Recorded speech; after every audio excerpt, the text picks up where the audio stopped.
El miedo a la libertad, sección 26. Esta es una obra del maestro Erich Fromm. 3. Conformidad automática. En los mecanismos que hemos considerado hasta ahora, el individuo trata de superar el sentimiento de insignificancia experimentado frente al poder abrumador del mundo exterior, renunciando a su integridad individual o bien destruyendo a los demás, a fin de que el mundo deje de ser tan amenazante. Otros mecanismos de evasión lo constituyen: el retraimiento del mundo exterior, realizado de un modo tan complejo que se elimine la amenaza. Es el caso de ciertos estados psicóticos. La inflación del propio yo, de manera que el mundo exterior se vuelva pequeño. Aunque estos mecanismos de evasión son importantes para la psicología individual, desde el punto de vista cultural tienen un significado mucho menor. Por lo tanto, omitiré su discusión para referirme, en cambio, a un tercer mecanismo de suma importancia social. Este mecanismo constituye la solución adoptada por la mayoría de los individuos normales de la sociedad moderna. Para expresarlo con pocas palabras, el individuo deja de ser él mismo, adopta por completo el tipo de personalidad que le proporcionan las pautas culturales y por lo tanto se transforma en un ser exactamente igual a todo el mundo y tal como los demás esperan que él sea. La discrepancia entre yo y el mundo desaparece y con ella el miedo consciente de la soledad y la impotencia. Es un mecanismo que podría compararse con el mimetismo de ciertos animales. Se parecen tanto al ambiente que resulta difícil distinguirlos entre sí. La persona que se despoja de su yo individual y se transforma en un autómata, idéntico a los millones de otros autómatas que lo circundan, ya no tiene por qué sentirse solo y angustiado. Sin embargo, el precio que paga por ello es muy alto, nada menos que la pérdida de su personalidad. La hipótesis según la cual el método normal de superar la soledad es el de transformarse en un autómata, contradice una de las ideas más difundidas concernientes al hombre de nuestra cultura. Se supone que la mayoría de nosotros somos individuos libres de pensar, sentir y obrar a nuestro placer.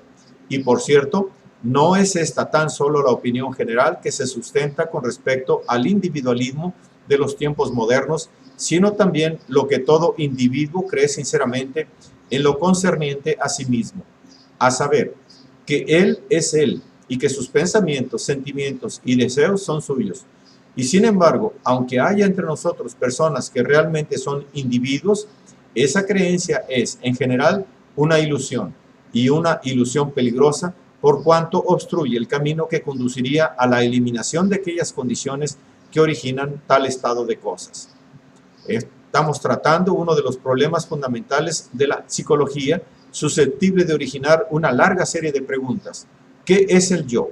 ¿Cuál es la naturaleza de esos actos que hacen nacer en el individuo la ilusión de que son realmente obra de su propia voluntad? ¿Y qué es la espontaneidad? ¿Qué debe entenderse por acto espiritual original? Y por fin, ¿qué tiene que ver todo esto con el problema de la libertad? En este capítulo nos esforzaremos por mostrar de qué manera los sentimientos y los pensamientos pueden originarse desde el exterior del yo y al mismo tiempo ser experimentados como propios, y cómo los que se originan en el propio yo pueden ser suprimidos y de este modo dejar de formar parte de la personalidad. Continuaremos la discusión aquí iniciada en el capítulo Libertad y Democracia. Iniciaremos la consideración del problema analizando aquella experiencia que se expresa con las palabras yo siento, yo quiero, yo pienso. Cuando decimos yo pienso, esta expresión parece constituir una afirmación exenta de toda ambigüedad. La única que puede surgir versa acerca de la falsedad o verdad de lo que yo pienso y sobre el hecho de si soy yo el que piensa. Y sin embargo, una situación experimental concreta nos mostrará inmediatamente que la respuesta a tal cuestión no es necesariamente la que suponemos. Observemos un experimento hipnótico. Aquí el sujeto a quien el hipnotizador coloca en estado de sueño hipnótico para sugerirle algo, después de haberse despertado, tenga deseos de leer un manuscrito que cree haber llevado consigo, lo busque y al no hallarlo, crea que una tercera persona se lo ha robado, debiendo entonces enojarse mucho con ella. También le sugiere al sujeto olvidar que todo ha sido una sugestión recibida durante el sueño hipnótico. Debe agregarse que C es una persona con la cual el sujeto nunca ha estado enojado y que en las circunstancias existentes no tiene ninguna razón de estarlo. Además, el sujeto no ha llevado consigo ningún manuscrito. ¿Qué ocurre? A se despierta y luego de haber conversado un poco dice: a propósito, esto me hace acordar de algo que he escrito en mi trabajo. Se lo voy a leer. Mira alrededor de sí, no lo encuentra y entonces se dirige a C, insinuando que es él quien puede haberlo tomado. Se excita cada vez más cuando C rechaza enérgicamente semejante insinuación y por fin llega a estallar en manifiesta ira, acusando directamente a C de haber robado el manuscrito. Aún más, hace notar la existencia de motivos que explicarían la actitud de C. Habría oído decir por otras personas que C lo necesitaba urgentemente, que tuvo una buena oportunidad de conseguirlo y otras razones por el estilo. Lo oímos así no solamente acusar a C, sino también construir numerosas racionalizaciones destinadas a hacer aparecer como plausible su acusación. Por supuesto, ninguna de ellas es verdadera y al sujeto no se le hubieran ocurrido en absoluto antes de la sugestión hipnótica. Supóngase ahora que en este momento entra en la habitación otra persona. Esta no tendrá ninguna duda de que A dice lo que piensa y siente. Si el contenido de los pensamientos de A se halla o no conforme con los hechos objetivos. Nosotros, sin embargo, que hemos asistido al desarrollo del procedimiento desde el principio, no nos preocupamos por saber si la acusación es verdadera. Sabemos que no es este el problema, puesto que estamos seguros de que los pensamientos y los sentimientos de A no son suyos, sino que representan elementos ajenos que le han sido inculcados por otra persona. La conclusión a que llega el último que ha entrado en la habitación podría ser la siguiente. Aquí está A, que indica claramente cuáles son sus pensamientos. Él es el único que puede conocer con mayor certeza lo que piensa y no existe prueba mejor de que la de su declaración acerca de sus pensamientos. También están las otras personas según las cuales aquellos le han sido sugeridos y constituyen elementos extraños, aportados desde afuera. Con toda justicia, yo no puedo decidir quién tiene razón. Cualquiera de ellos puede equivocarse.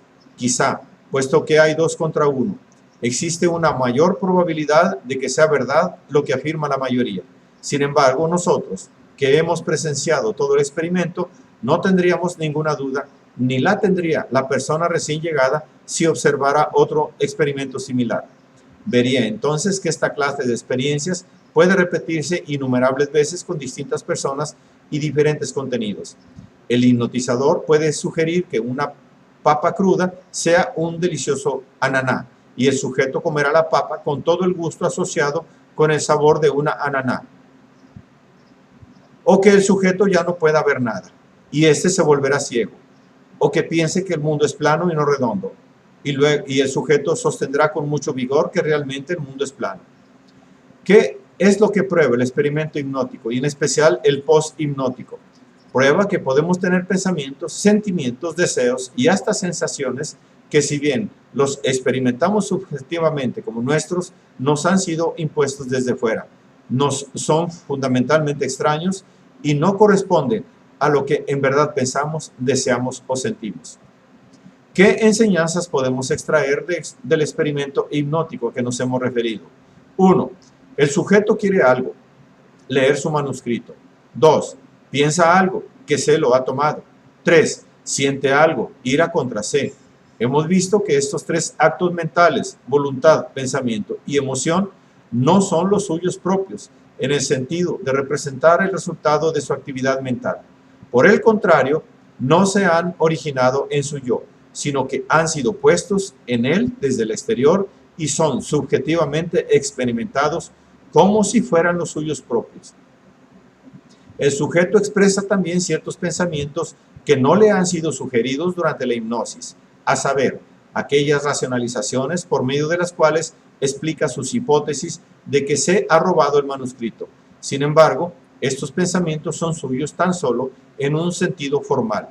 Si bien parecería que ellos explicaran la sospecha de robo, sabemos que es esta la que se da primero y que los pensamientos racionalizantes han sido inventados para hacer plausibles el sentimiento de sospecha. Ellos realmente no son explicatorios, sino que vienen post factum. Comenzamos con el experimento hipnótico porque él nos muestra del modo más indudable que aun cuando uno pueda hallarse convencido de la espontaneidad de los propios actos mentales, ellos, en las condiciones derivadas de una situación especial, pueden ser el resultado de la influencia ejercida por otra persona. Este fenómeno, sin embargo, no se limita de ninguna manera a las experiencias hipnóticas. El hecho de que nuestros pensamientos, voluntad, emociones no son genuinos y que su contenido se origina desde fuera, se da en medida tan vasta que surge la impresión de que tales pseudoactos constituyen la regla general, mientras que los actos mentales genuinos o naturales representan la excepción. El hecho de que el pensamiento pueda asumir un carácter falso es más conocido que el fenómeno análogo que se desarrolla en las esferas de la voluntad y la emoción. Será mejor entonces comenzar con la discusión de la diferencia existente entre el pensamiento genuino y el pseudopensamiento. Supóngase que nos hallamos en una isla en la que se encuentran pescadores y veraneantes llegados de la ciudad. Deseamos conocer qué tiempo hará y se lo preguntamos a un pescador y a dos veraneantes que sabemos han oído por la radio el pronóstico del tiempo. El pescador, con su larga experiencia y gran interés por este asunto, reflexiona sobre el problema, suponiendo que no se haya formado una opinión con anterioridad a nuestra pregunta. Con su conocimiento del significado que la dirección del viento, temperatura, humedad, etc., tienen en la predicción del tiempo, tendrá en cuenta los diferentes factores de acuerdo con su respectiva importancia, llegando así a un juicio más o menos definitivo. Probablemente se acordará del pronóstico emitido por la radio y lo citará como una afirmación favorable o contraria a su propia predicción. En este último caso, nuestro pescador podrá poner cuidado especial al valorar las razones en que se apoya su opinión, pero, y esto es lo esencial, se trata siempre de su opinión, el resultado de su pensamiento. El primero de los veraneantes es un hombre que al ser interrogado acerca del tiempo sabe que no entiende mucho de este asunto ni se siente obligado a poseer tal conocimiento. Simplemente se limita a replicar: no puedo juzgar. Todo lo que sé es que el pronóstico radial es este. El otro veraneante, en cambio, es de un tipo distinto. Cree saber mucho acerca del tiempo, aun cuando en realidad sepa muy poco. Pertenece a esa clase de personas que se sienten obligadas a saber responder a todas las preguntas. Piensa durante un rato y luego nos comunica su opinión, que resulta ser idéntica al pronóstico radial. Le preguntamos sus razones y él nos dice que teniendo en cuenta tal dirección del viento, la temperatura, etc., han llegado a esa conclusión. El comportamiento de esta persona, visto desde afuera, es el mismo que el del pescador, y sin embargo, si lo analizamos con más detenimiento, saltará a la vista que ha escuchado el pronóstico radial y lo ha aceptado. Pero sintiéndose impulsado a tener su propia opinión en este asunto, se olvida que está repitiendo simplemente las afirmaciones autorizadas de algún otro y cree que se trata de la que él mismo ha alcanzado por medio de su propio pensamiento.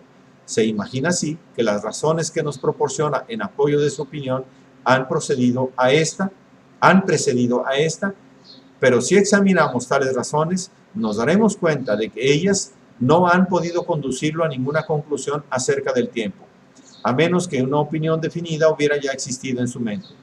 En realidad se trata solamente de pseudo razones, cuya finalidad es la de hacer aparecer la opinión como el resultado de su propio esfuerzo mental.